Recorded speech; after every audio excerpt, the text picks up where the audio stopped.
చివరికి ఈనాడులో వచ్చే కార్టూన్ల మీద కూడా ప్రెస్ మీట్లు పెట్టి మాట్లాడి వాళ్ళ అవినీతి పత్రికలో దాని గురించి వార్తలు రాసే స్థాయికి సాక్షి పత్రిక దిగజారిపోయింది. సాధారణంగా ఈనాడులో బ్యానర్ ఐటమ్గా ఏ వార్త వచ్చినా వెంటనే సాక్షిలో దాని మీద విషం కాకడం మొదలు పెడతారు. ఎందుకంటే ఈనాడుకి రాస్తే ఒక క్రెడిబిలిటీ ఉంటుంది, అది ప్రజల్లోకి వెళితే జగన్మోహన్ రెడ్డి బండారం బయటపడుతుంది, వైసీపీ బండారం బయటపడుతుందనే భయంతో వాళ్ళ అవినీతి పత్రికలో కావచ్చు, అవినీతి ఛానల్లో కావచ్చు ఇది తప్పు ఇది అబద్ధం అని చెప్పి వార్తలు రాస్తూనే ఉంటారు. సరే, అక్కడ వరకు అది ఓకే, అదేదో వివరణ ఇచ్చారు అనుకుందాం, వదిలేద్దాం.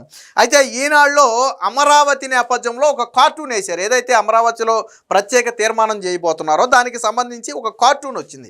సాధారణంగా కార్టూన్ అంటే ఏంటంటే ఒక పెద్ద విషయాన్ని, సంక్లిష్టమైన విషయాన్ని కూడా చూడగానే అర్థమయ్యేటట్టు ప్రజలకు వివరించడమే కార్టూను. సో అలాంటి ఒక కార్టూన్ వేశారు. ఏంటి ఆ కార్టూన్ అంటే నేను చూపిస్తాను. ఒక మొక్క చుట్టూ ఒక ఫినిషింగ్ లాంటిది పెట్టి అక్కడ ఒక మేక బొమ్మను పెట్టి దేనంగా చూస్తున్నట్టుగా పెట్టారు. అంటే దాని మీనింగ్ ఏంటంటే ఇక నుంచి అమరావతి అనే మొక్కను జగన్మోహన్ రెడ్డి లాంటి వ్యక్తి వచ్చినా ఏమీ చేయలేడనే ఒక మీనింగ్ వచ్చే కోణంలో దాన్ని పెట్టారు. సరే, జగన్ అని మనం అనలేదు, వాళ్ళే గొడవలు చించుకున్నారు. అంటే ఆ మేఘమోహం అంతా జగన్మోహన్ రెడ్డిదేనని చెప్పి గుమ్మడికాయల దొంగ ఎవరంటే సంకలు గుద్దుకున్నట్టుగా అది మేమేనని చెప్పి వాళ్ళే గొడవలు తీసుకున్నారు. సరే, ఫోన్లో అందులో అసభ్యత కానీ, అసభ్య పదజాలం కానీ, లేదా ఇతర పోల్చకూడని జంతువులతో పోల్చడం కానీ, ఏ కుక్కతోనో నక్కతోనో పోల్చడం కానీ జరిగుండుంటే వాళ్ళు బాధపడాలి. అలాంటిది ఏమీ జరగలేదు. కానీ ఎప్పుడైతే ఈ కార్టూన్ ద్వారా, అంటే వాస్తవానికి ఇది ఎంతమంది చూశారు ఎంతమంది చూడలేదో మనకు తెలియదు, కానీ సాక్షి హైప్ తర్వాత మాత్రం అందరూ చూశారు. చూసిన తర్వాత అరే భలేగా ఉందా, కరెక్ట్గా వేశారు కార్టూను, జగన్మోహన్ రెడ్డికి కరెక్ట్గా సరిపోయే కార్టూన్ ఇదని చెప్పి అందరూ అభినందించే పరిస్థితి వచ్చింది. అందుకని నేను చెప్పా, వీళ్ళ పరువు వీళ్ళే తీసుకుంటారు, ఇంకొకళ్ళ తీయకర్లా. అసలు ముందు ఆ కార్టూన్ ఏంటో చూద్దాం, తర్వాత వీళ్ళ బాధ ఏంటో చూద్దాం. ఇది కార్టూన్ ఏంటంటే ఇది సంగతి అని చెప్పి సింపుల్, అసలు ఏమీ లేదు. ఇక్కడ ఒక మొక్క, దాని చుట్టూ ఫినిషింగు, ఇక్కడ ఒక గొర్రెకి ఒక విచిత్రమైనటువంటి తలకాయ, అది జగన్ తలకాయ అని వాళ్ళు భావించారు. సో నేనైతే అనుకోలేదు, మరి వాళ్ళే భావించారు అలాగా. నేడు అమరావతికి చట్టబద్ధతపై తీర్మానం అని చెప్పేశారు. ఇక్కడ ఏమీ రాయలా, చట్టబద్ధత అని ఒక ఫినిషింగ్ బొమ్మ పెట్టారు అంతే. అంటే దీని ఉద్దేశం ఏంటంటే రేపటి రోజున ఎంతమంది వచ్చినా కానీ అమరావతి అనే మొక్కను తినాలని ప్రయత్నం చేసినటువంటి వ్యక్తులు ఎవరైనా వస్తే వాళ్ళు తినలేరు, దానికి ఒక చట్టబద్ధత అనే ఫినిషింగ్ ఏర్పడింది అనేది ఆ కార్టూన్ యొక్క సారాంశం. చాలా అద్భుతంగా ఉంది, కరెక్ట్గా కూడా సింక్ అవుద్ది. ఒక రకంగా జగన్మోహన్ రెడ్డికి ఎందుకు సింక్ అవ్వకూడదు? గత 5 ఏళ్ల పాలనలో జగన్మోహన్ రెడ్డి అమరావతిని నాశనం చేశాడు. సో అలాంటి వ్యక్తి మళ్ళీ వచ్చినా కానీ అమరావతిని ఏమీ చేయలేడని చెప్పే విధంగా కార్టూన్ ఉంది. ఈ కార్టూను వీళ్ళకి బాధ అనిపించిందట. అంటే మరి మేక తలకాయలో జగన్మోహన్ రెడ్డి తలకాయ ఉందని వాడు భావించడం వల్ల బాధ వచ్చిందా, లేదా అమరావతిని తినలేక దీనంగా చూస్తున్నాడని కార్టూన్లో మీనింగ్ వచ్చినందుకు బాధ వచ్చిందా నాకు అర్థం కాలేదు. కానీ వాళ్ళకైతే బాధ వచ్చిందంట. దీని మీద ఏకంగా పోలీస్ కంప్లైంట్. నేను అందుకే చెప్పా, సాక్షి ఎక్కడి దాకా దిగజారిపోయింది, వైసీపీ ఎక్కడి దాకా దిగజారిపోయిందంటే ఈ కార్టూన్ గురించి కంప్లైంట్ చేసే స్థాయికి, ఈ కార్టూన్ గురించి ప్రెస్ మీట్లు పెట్టే స్థాయికి, ఈ కార్టూన్ గురించి సాక్షిలో ఆర్టికల్స్ రాసే స్థాయికి వైసీపీ దిగజారిపోయింది. మీ స్థాయి ఏంటంటే కార్టూన్ స్థాయి, కరెక్టే. వైసీపీ స్థాయికి కరెక్ట్గా రియాక్ట్ అయ్యారు. వైసీపీ స్థాయి ఈ స్థాయే, కార్టూన్కి కూడా రియాక్ట్ అయ్యే స్థాయి వాళ్ళ స్థాయి. సో దీని మీద ఎంత నీచంగా సాక్షిలో రాశారో చూద్దాం. దానికి సంబంధించి అంటే ఈ కార్టూన్ రాసినందుకే అన్ని మాటలు అంటే మరి గతంలో నరాసుర రక్త చరిత్ర అని రాశారు, మరి దాని గురించి ఏమన్నాలో చూద్దాం ఒకసారి. ఇక్కడ చూడండి, బాబు కుట్రలే భాగమే కార్టూన్ బరితెగింపు, మరింత దిగజారిన ఈనాడు వలువలు విడిచేసి పాత్రికేయ ప్రమాణాలకు పాతరేసి. ఈ ముక్క గుర్తుపెట్టుకోండి, వలువలు విడిచేసి పాత్రికేయ ప్రమాణాలకు పాతరేసి. ఈ మొక్క గుర్తుపెట్టుకోండి. దీని గురించి మనం మాట్లాడాలి. చంద్రబాబు మేలు కోసం ఎలాంటి పాతకానికైనా ఈనాడు సిద్ధం, రాజధానికి వైఎస్ జగన్ వ్యతిరేకమని దుష్ప్రచారం, ప్రజలను పక్కదారి పట్టించే పన్నాగం. నాడు ఎన్టీఆర్ పైన కూడా ఈనాడు ఇదే రకమైన కార్టూన్ల కుట్ర. ఈ కార్టూన్లు వేసిన శ్రీధర్కు ప్రభుత్వ సలహాదారు పదవి. ఈనాడు కార్టూన్పై బగ్గుమన్న వైఎస్ఆర్సీపీ, రాష్ట్ర వ్యాప్తంగా నిరసనలు, పోలీసులకు ఫిర్యాదు. సో ఇక్కడ బాబు కుట్రలో భాగమేనంట. అంటే చంద్రబాబు గారు ఈనాడులో ఏ కార్టూన్ వేయాలని చెప్తాడా? నాకు అర్థం కాలేదు. ఇప్పుడు సాక్షిలో కార్టూన్లు వస్తున్నాయి, రోజు భారతీరెడ్డి కానీ జగన్మోహన్ రెడ్డి కానీ ఈ కార్టూన్ వేయాలని చెప్తున్నారా? నాకు తెలియక అడుగుతున్నా, మీకు కూడా పత్రిక ఉంది కదా. నోటికి అన్నం తిన్నోడు ఎవడైనా మాటలు మాట్లాడతారా? మీ కార్టూన్ అభ్యంతరకరంగా ఉంటే అభ్యంతరకరంగా ఉందని చెప్పండి, తప్పు లేదు. కానీ దానికి చంద్రబాబు గారికి ఏందా కుట్రా? మీరు రాష్ట్రంలో 5 సంవత్సరాలు దాటి ఊహ తెలిసిన ఏ వ్యక్తిని అడిగినా జగన్మోహన్ రెడ్డి 5 ఏళ్లలో అమరావతికి చేసిందేంటో చెప్తారు. మీరు ఎవరికి రాష్ట్ర ప్రజలకు ఏదో తెలియనట్టు, ఎవరికీ తెలియని అంశాన్ని ఈనాడేదో బయట పెట్టినందుకు ఎందుకు గుమ్మడికాయలు దొంగలాగా భుజాలు దొరుముకుంటారు? ఇంతకంటే దారుణమైన కార్టూన్ వేయాలి. రాష్ట్ర ప్రజల అభిప్రాయం ఏంటి నేను చెప్పనా? ఇంకా చాలా సామరస్యంగా వేశారు కార్టూన్. అంతకంటే దారుణమైన కార్టూన్ వేయాలి, అంతకంటే దారుణమైన కార్టూన్ వేయాలి.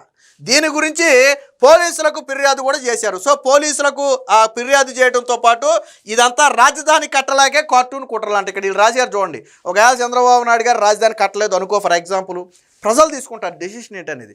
జగన్మోహన్ రెడ్డి 5 ఏళ్లలో 3 రాజధానులు అని చెప్పి ఏమీ ఏడవకపోతే మొన్న ప్రజలు ఒక నిర్ణయం తీసుకున్నారు. జగన్మోహన్ రెడ్డి లాంటి ఒక అసమర్థుడు రాష్ట్రానికి అనవసరం, అలాంటి వ్యక్తికి ప్రతిపక్ష హోదా కూడా ఇవ్వకూడదని ఒక నిర్ణయం తీసుకున్నారు.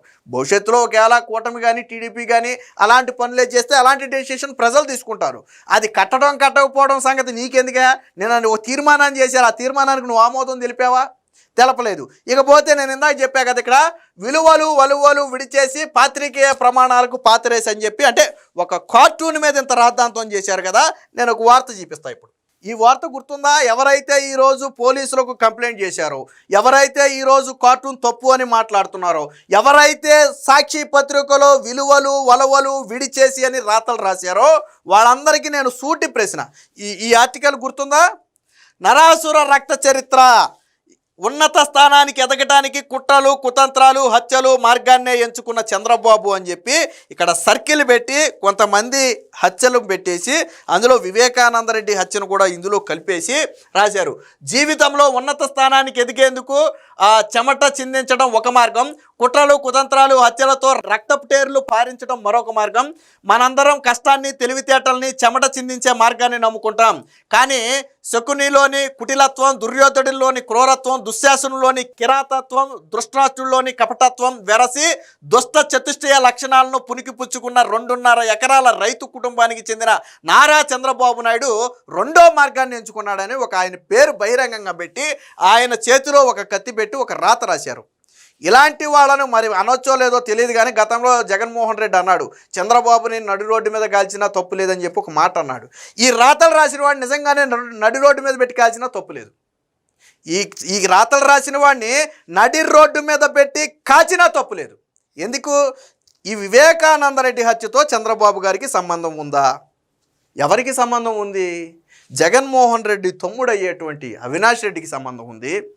జగన్మోహన్ రెడ్డి దగ్గర పనిచేసినటువంటి ఓఎస్డీకి సంబంధం ఉంది. లేకపోతే జగన్మోహన్ రెడ్డి దగ్గర పనిచేసినటువంటి మాజీ కార్యదర్శికి సంబంధం ఉంది. ఇండైరెక్ట్గా జగన్మోహన్ రెడ్డి భారతీ రెడ్డికి సంబంధం ఉందని చెప్పి ఓపెన్గానే సునీత చెప్పింది. అలాగే అవినాష్ రెడ్డి తండ్రికి సంబంధం ఉంది. సో వీళ్ళందరూ అంటే ఎంటైర్గా వైఎస్ కుటుంబంలోనే జగన్మోహన్ రెడ్డి కుటుంబంలోనే హంతకులు ఉన్నారు.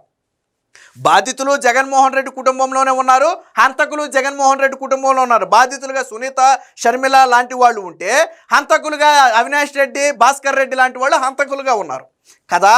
మరి ఆ రోజు ఇది హత్య జరిగిన మర్నాడు వచ్చినటువంటి వార్త. అంటే ఏం జరిగిందో కూడా ఎవరికీ తెలియదు. ఫస్ట్ గుండెపోటు అని రాసింది ఎవరు? ఈ నరాసుర రక్త చరిత్ర రాసినటువంటి సాక్షిలోనే గుండెపోటు అని బాహ్య ప్రపంచానికి మొదట చెప్పారు. ఆ తర్వాత ఫోటోలు వీడియోలు బయటపడటం, అసలు విషయం బయటకు రావటంతో దాన్ని గొడ్డలిపోటు అని బాహ్య ప్రపంచానికి చెప్పింది కూడా సాక్షినే. మరి గుండెపోటు గొడ్డలిపోటు ఎలా అయిందో ఆ సాక్షికే తెలియాల.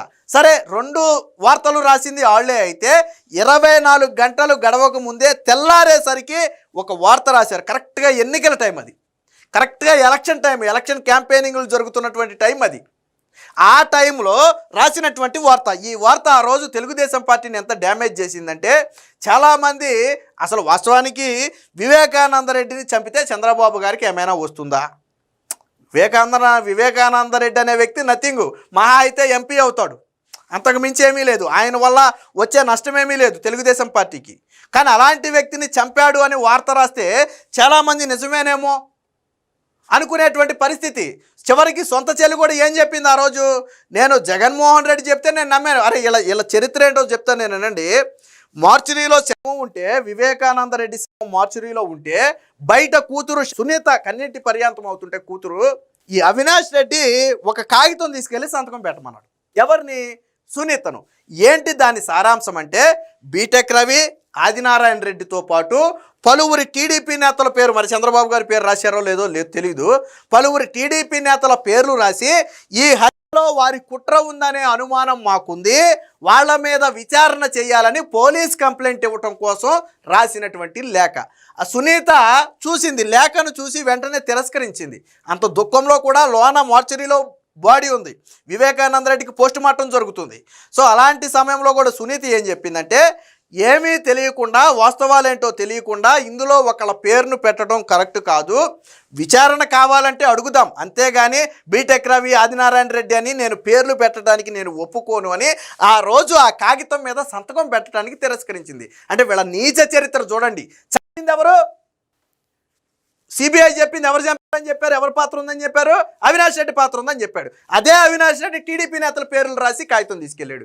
ఇది వీళ్ళ చరిత్ర. వీళ్ళే చంపేసి ఇతరులు చంపారని చెప్పి సునీతతో సంతకం పెట్టించే ప్రయత్నం చేసినటువంటి చరిత్ర వీళ్ళది. వీళ్ళు ఇందాకేది విలువలు పలువలు విడిచేసంట. మరి ఇది ఈ ఆర్టికల్ రాసిన నోటికి అన్నం తింటున్నాడా, అశుద్ధం తింటున్నాడా? ఇది మర్నాడు అసలు హత్య లేకపోతే గుండెపోట అనేది క్లారిటీ కూడా రాని సందర్భంలో రాసినటువంటి వార్త ఇది. మరి ఎంత నీచమైన వార్త రాశారు. మీరు విలువల గురించి, విశ్వసనీయతల గురించి మాట్లాడతారా? కార్టూన్లో ఏది మొక్క బొమ్మ వేస్తే మీకు బాధ వచ్చిందా? అమరావతికి జగన్మోహన్ రెడ్డి అన్యాయం చేశాడు అని చెప్పడం మీకు బాధ వచ్చిందా? మరి చెయ్యని ఒక హత్యను, చెయ్యని ఒక నేరాన్ని చంద్రబాబు గారికి అంటగట్టి ఎంత దారుణం అండి ఇది. చేతిలో ఒక కత్తి పెట్టారు చంద్రబాబు గారి చేతిలో. నిజంగా చంద్రబాబు నాయుడు గారి చేతితో కట్టి పట్టుకునేవాడైతే ఈరోజు జగన్మోహన్ రెడ్డి అనే వ్యక్తి రాజకీయాల్లో ఉండేవాడు కాదు. నాకు తెలిసి ఓపెన్గానే మాట్లాడదాం. నిజంగానే చంద్రబాబు గారి విధానమే అది అయ్యి ఉండుంటే జగన్మోహన్ రెడ్డి అనే వ్యక్తి ఈరోజు రాజకీయాల్లో ఉండేవాడు కాదు. అది నిజంగా అదే కత్తి పడితే, ఆయన కత్తి పట్టే సంస్కృతి ఆయనది కాదు కాబట్టి, అలాంటి వ్యక్తులు ఆయన ప్రోత్సహించాడు కాబట్టే, ప్రజాస్వామ్యబద్ధంగా ముందుకు వెళ్ళాలనుకునే వ్యక్తి కాబట్టే ఇన్నాళ్ళు రాజకీయాల్లో ఉన్నాడు. జగన్మోహన్ రెడ్డి లాంటి వ్యక్తి ఈ రోజుకి చంద్రబాబు ముందు కుప్పిగంతులు వేస్తున్నాడు. నిజంగా చంద్రబాబు గారు కత్తి పడితే జగన్మోహన్ రెడ్డి కుప్పగంతులు వేయడు. జగన్మోహన్ రెడ్డి కుప్పగంతులు వేయడు. మరి ఇంత నీచమైన వార్త రాశారు. ఈ సాక్షి విలువలు, విశ్వసనీయతల గురించి మాట్లాడుతుందా? సిగ్గులేదా? అమరావతి మీద వచ్చిన ఒక చిన్న కార్టూన్ మీద ఇంత రాతలు రాశారే, మరి సిగ్గు శరం వదిలేసి ఇంత నీచమైనటువంటి కథనం రాశారే, మరి ఏమనాలా? భారతీరెడ్డిని ఏమనాలా? నిన్న ఎవడో ఆఫ్ నాలెడ్జ్ వెంకటరెడ్డి గారు ఏదో అన్నాడు. ఏమన్నాడంటే, ఈనాడు అనేది పత్రిక కాదు, రాజకీయ వ్యభిచారం నడిపే పత్రిక అని చెప్పి ఒక మాట అన్నాడు.